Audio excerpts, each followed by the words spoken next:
U ovoj knjigi se nalazi Ustav Socijalističke Republike Hrvatske, u kojem na samom početku piše da su Hrvati i Srbi ravnopravno napravili ovu Jugoslavensku republiku. Ako pojednostavimo komplikovani pravnički način sročavanja dokumenata, nejasan običnim ljudima, dobijamo ukratko tekst koji glasi ovako. Hrvatski narod zajedno sa srpskim narodom bla bla bla bla uspostavio svoju državu Socijalističku Republiku Hrvatsku bla bla bla bla bla i ujedinio se u Socijalističku Federativnu Republiku Jugoslaviju.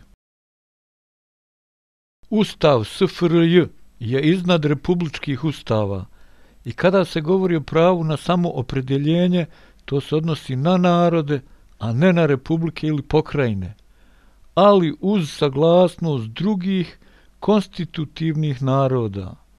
Izbacivanjem Srba kao konstitutivnog naroda iz Ustava Hrvatske želio se postići neki cilj.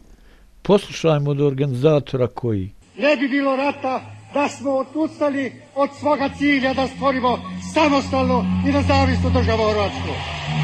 Da bi se stvorila takozvano samostalna i nezavisna Hrvatska, potrebno je bilo prvo razvaliti Jugoslaviju. Pa da poslušamo od organizatora razbijanja završnu riječ. Obadio zadatak, Jugoslaviju više nema i hvala vam lijepo.